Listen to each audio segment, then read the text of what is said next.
Hey, what's up guys? Little man with a big opinion here.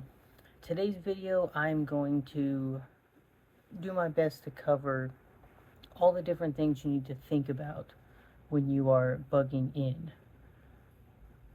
The first thing that I'll say is you should have some sort of plan to bug in. The other thing that I would say is you should also have a plan on bugging out. There's been a discussion in all of the different prepping channels about you know you need to bug out, you need to bug in, the pros and cons of each of the different categories. And when I first started making videos and I was watching other preppers videos and getting their takes on it, it was kind of a you only need to bug in or you only need to bug out, and you need to plan for either one of them. And now it's kind of more of a you need to understand your situation and why you plan on doing one or the other. Because when you do decide to bug out, you can only take either what fits in your vehicle, and you have to take into consideration, how far it can get you, do you have a location, or you can only take what you can physically carry. I wonder what my cats are knocking over. We're going to take a quick break, and I'll check back in a second. Alright, the world's not ending. Oh, they knocked over my pizza. So, you need to have planned out your situation. You need to know what is going to warrant leaving your home. And, my opinion is, unless your home is going to get destroyed, or there's a very real possibility that, your life could end, you should seriously consider the bugging in part. Almost every situation you would want to bug in. That being said, let's get into the individual thought processes on bugging in. You still have to worry about food, water, your shelter's basically covered because you got your home. You're still worrying about security, communications, medical, all of the different prepping categories. The biggest benefit to that is, if you're bugging out, you're maybe carrying like an IFAC and, a small boo-boo kit. Bugging in, depending on how long you've been prepping or how much money you have access to, you could have, at the largest end, like a full operating room in your home. On the average, prepper side, you've got the materials for, several IFACs. You've got, you could have more than you could physically carry in medical supplies. And that goes for everything that we're thinking of. So, realistically, you might carry a couple of gallons of water.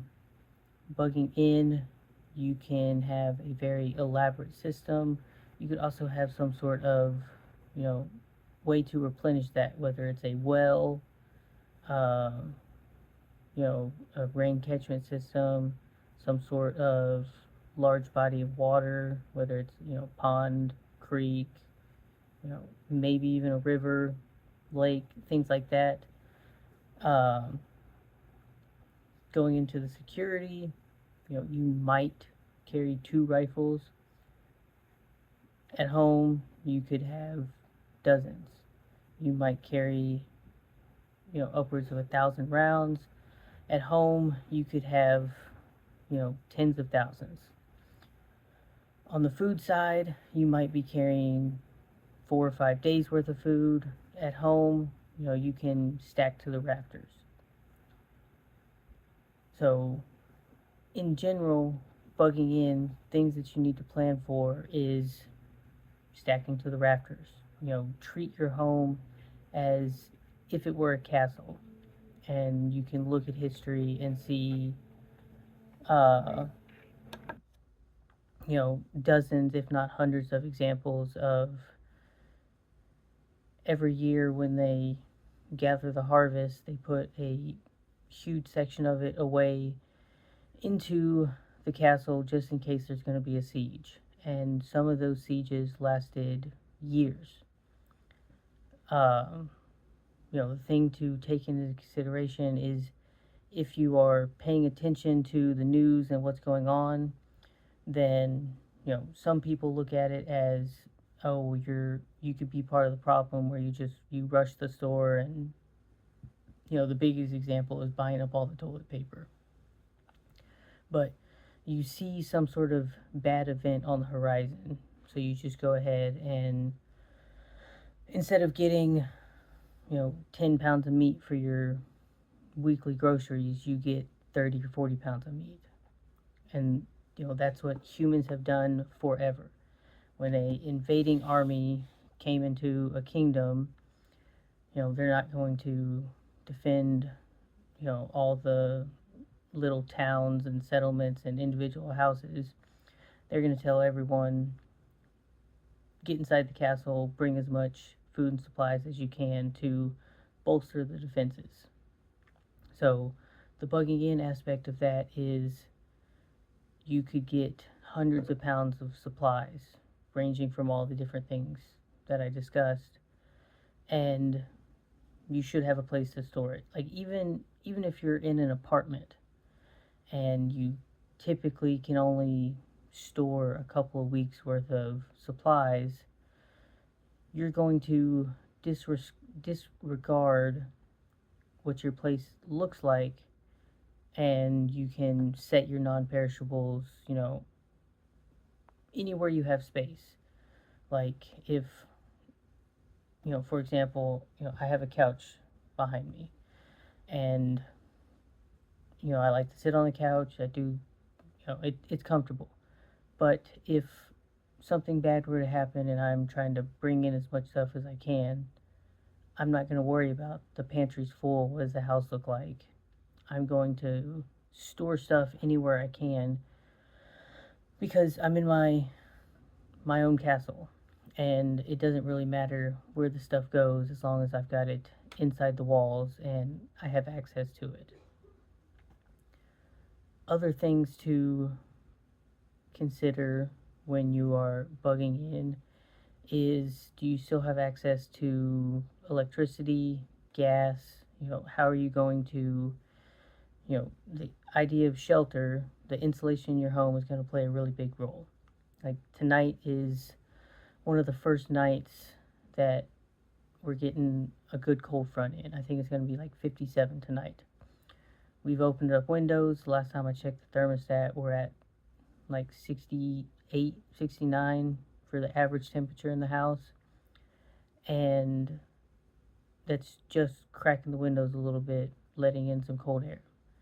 We've kept the windows closed before, turned the AC off. And if whatever the outside temperature is, the house always keeps it, at least 10 degrees warmer.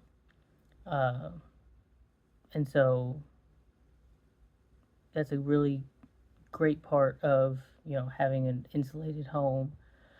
But if it plans on getting too cold, do you have a alternative way to keep yourself comfortable?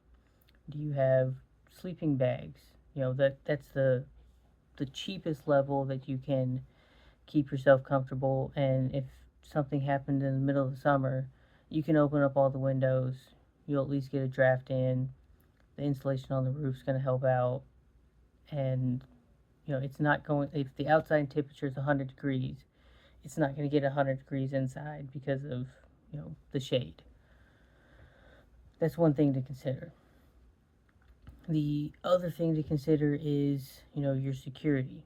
Not just, oh, you've got all of the guns and you can duke it out in a firefight, but also all the things that you're doing to keep yourself alive. So if you do have backup energy sources, is that going to draw people in because the 100 houses around you have no power, but you've got lights on, they hear music being played. On the other side, with the food aspect of that, what kind of smells are you releasing? In the smell category, something that a lot of people don't have, a really good plan for, it's kind of lower on the priority list, is dealing with your waste. I've seen preppers have disposable cutlery and plates and stuff like that because your dishwasher's not running. Where is this accumulated trash going? Something to think about is how much of my water am I going to use to do like a 3-pot system to wash dishes versus, do I have a way of disposing the trash? Do I also have a way of disposing, you know, the human waste products? Because, if you don't have water flowing, you've got one flush worth of, in the tank. Depending on what your plumbing system is, you might be able to continue to use it. You just have to, manually fill it up with water.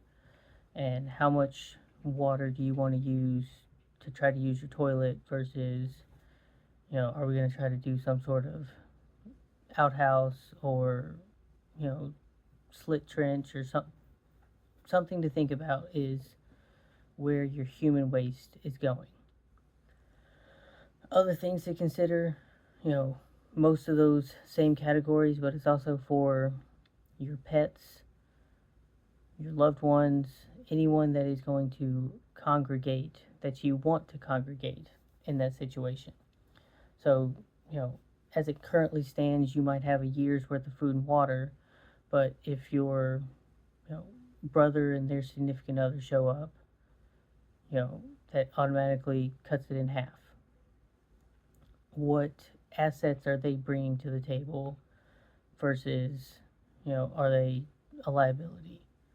So, things to consider when bugging in is, going back to the kingdom reference, people coming into the castle.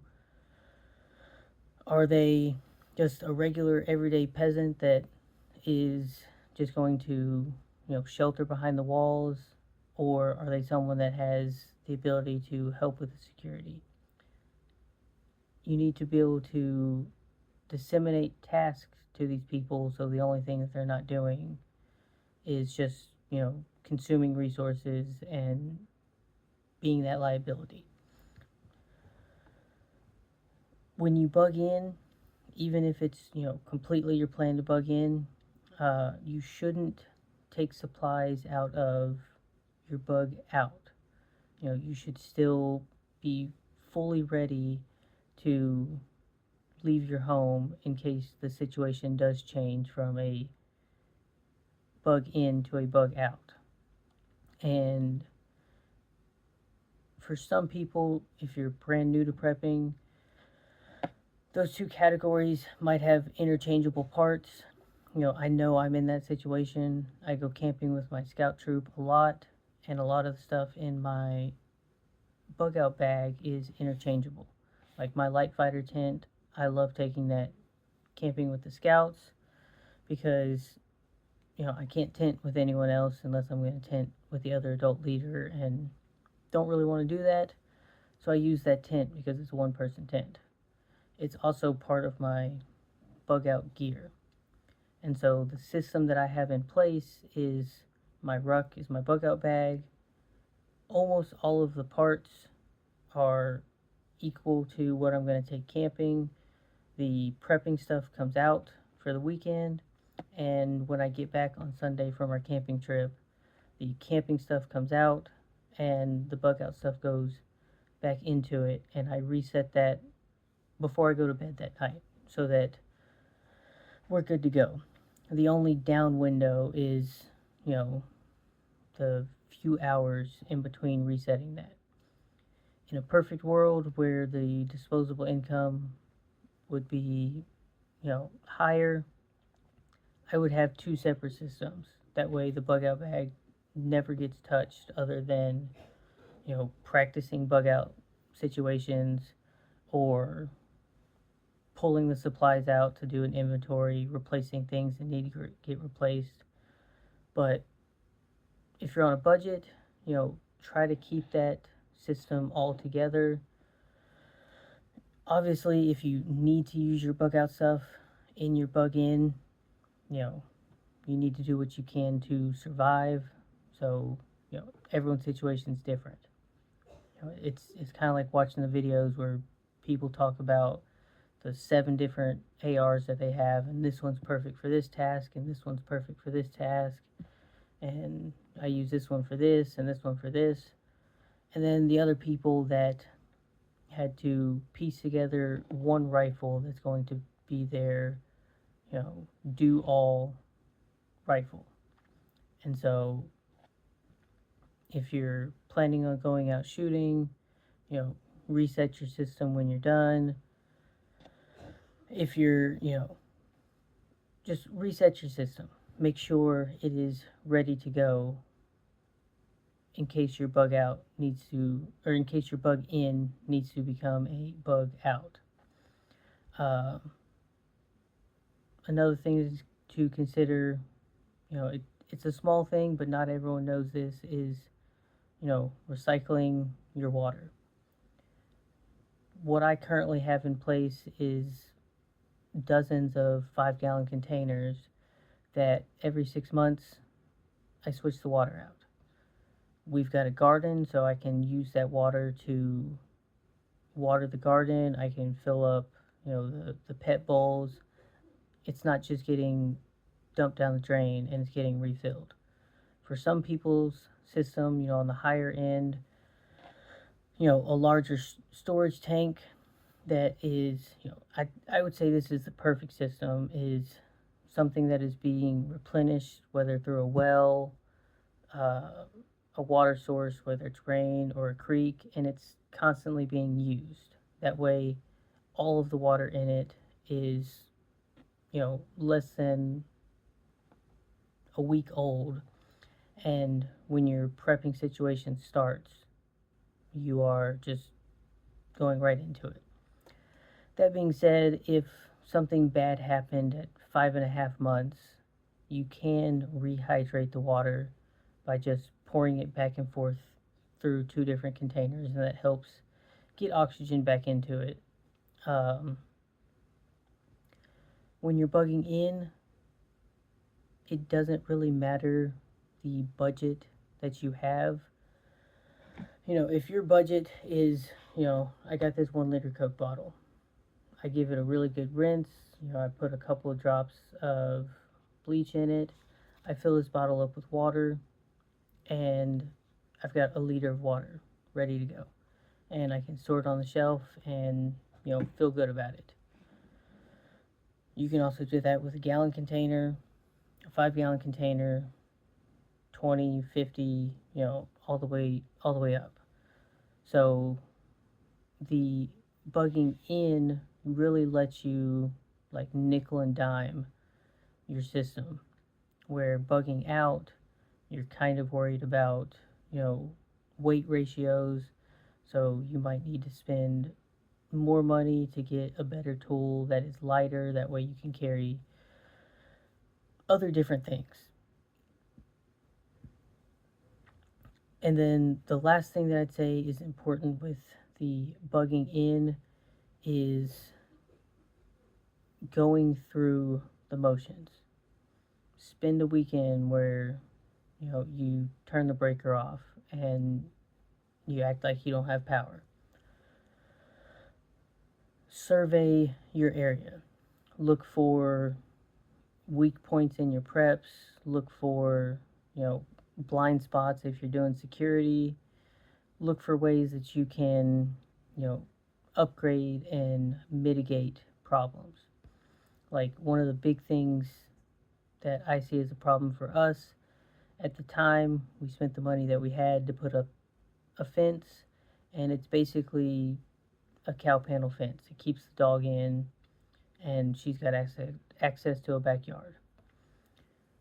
I see that as a risk, whereas having a privacy fence, it's in the word. The only way that people are seeing what's going on in the backyard is if they went over the fence or they destroyed the fence. But, that's a security thing that, I've put on the list of what needs to change, what needs to get fixed. And you find these different things, you write them down, and you problem solve them. You come up with solutions, you pick the best solution at that time, and you implement a plan.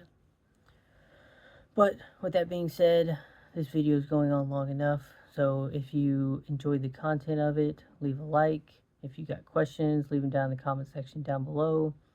If you enjoy the channel, hit the subscribe button. And if you got friend or family that benefit from these videos, share the channel with them. And with that, catch you in the next one.